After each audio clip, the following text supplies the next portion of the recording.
Je suis dans le nid de l'orang-outan. Alors pour avoir un nid aussi bas, c'est forcément le nid d'un grand mâle avec les disques faciaux.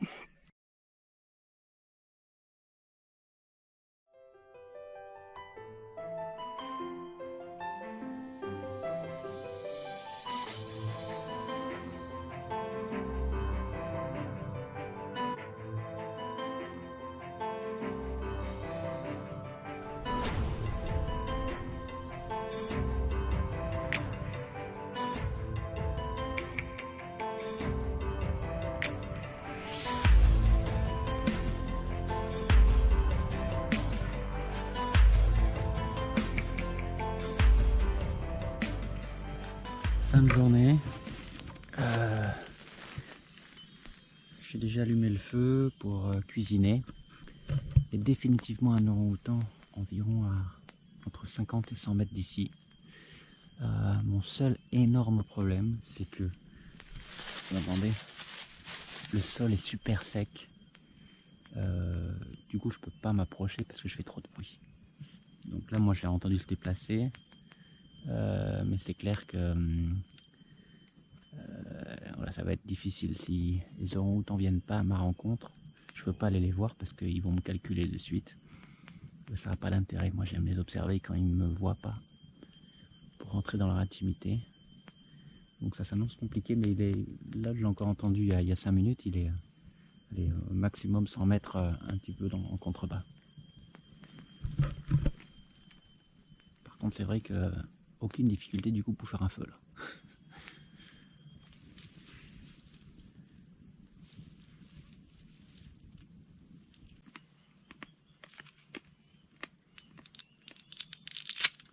Ce soir, spaghetti.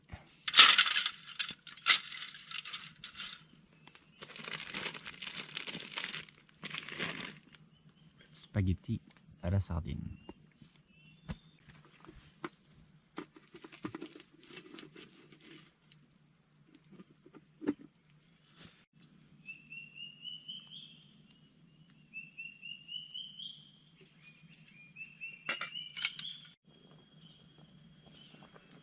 La technique, toujours pareil. Suffisamment cuite, mais pas trop. Pour faire de très bonnes spaghettis aux sardines, façon Chani, dans la réserve de Doulan. En fait, vous ratez rien.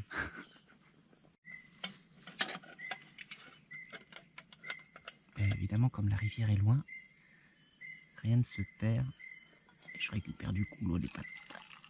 Et c'est chaud. Je peux me faire un cappuccino avec l'eau bouillante des pâtes. Vous avez jamais essayé? Spécial.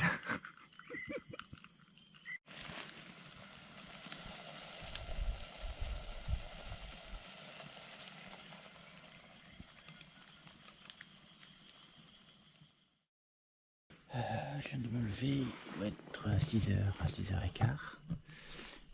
Cette nuit, l'orang-outan qui était donc bien à 50 mètres d'ici a poussé des longues vocalises, donc c'est un mâle. Je ne sais pas si c'est Maurice ou Mr. Waro, j'ai encore des doutes. Mr. Waro, quand il fait ses vocalises, normalement il y a un petit sifflement parce que il a son sac laryngé qui est percé. Mais j'ai des doutes, donc je ne sais pas. Ce qui est certain, c'est que c'est un mâle avec les disques faciaux. Donc là, je suis en train de me faire un petit café et puis je vais aller à sa rencontre. Il a poussé ses vocalises la première vers 1h du matin. Alors, au moment où il y avait des éclairs, ça lui plaisait pas du tout.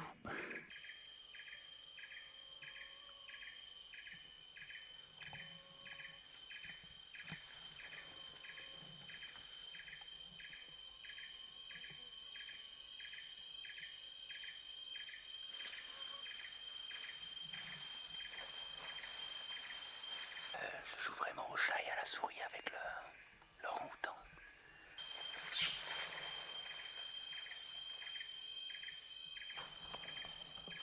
Le but, c'était essayer d'identifier est-ce que c'est Maurice ou Mr. Waro pour savoir qui revendique en fait cette parcelle de forêt à la saison sèche. C'est extrêmement important.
montreur de cache-cache.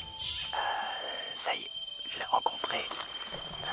Il est arrivé au sol, mais il m'a de suite vu. Je sais pas comment il fait d'ailleurs.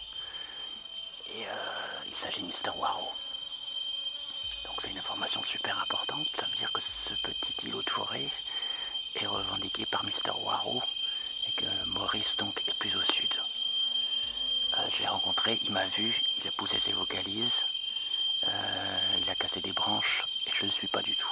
Là il est en train de descendre la colline. Tout à l'heure il y avait déjà il y avait encore des vocalises. Donc je le laisse faire. Mr. Waro,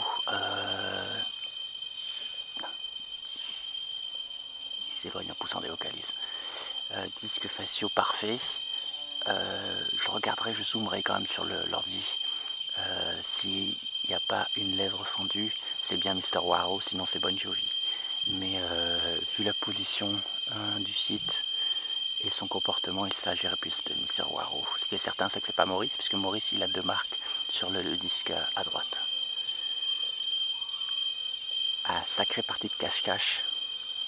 Mais juste génial quoi.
C'est un nid d'orang-outan, il est super bas.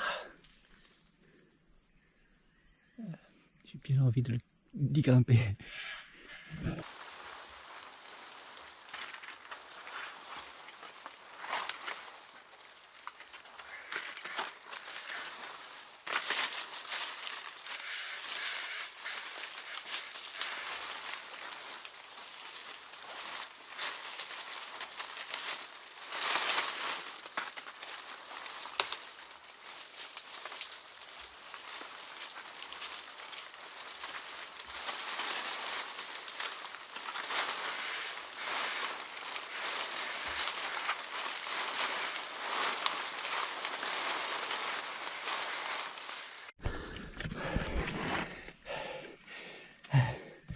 Je suis dans le nid de l'orang-outan. Alors pour avoir un nid aussi bas, c'est forcément le nid d'un grand mâle avec les disques faciaux, parce qu'il est assez haut pour être à l'abri des moustiques. Et comme il craint aucun prédateur, il n'a pas vraiment de raison de faire son nid très haut. Et comme j'ai vu Mr. Waro se nier, j'ai bien l'impression que c'est le sien. Et à côté là-bas, dans un mauvais état, il y en a un second. Et là-bas. Et là, ce qu'aime bien l'orang-outan, c'est avoir le ciel dégagé au-dessus de lui. C'est comme ça qu'il choisit l'endroit pour faire ses nids. Et il en change tous les soirs. Là, vous pouvez voir comment il a fabriqué son nid. En fait, il casse les branches, mais pas complètement, pour les ramener vers lui et il s'assoit dessus. Regardez.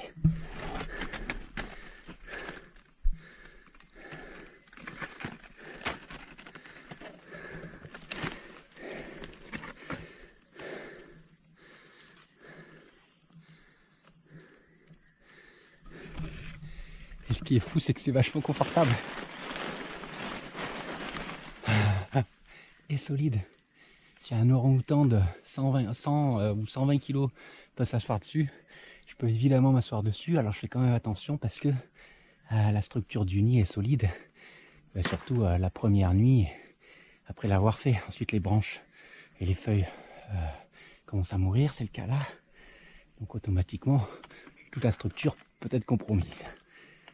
Mais c'est pas top là, je suis exactement dans le nid d'un orang-outan. Et c'est super confortable.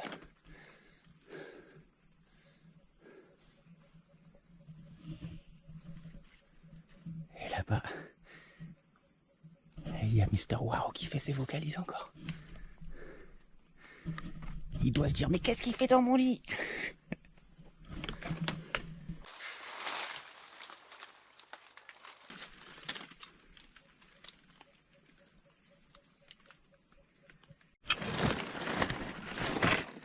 Alors maintenant, il est temps de descendre. Alors je crois que ma descente va pas être aussi glorieuse que celle d'un orang-outan. Mais bon, on va se débrouiller.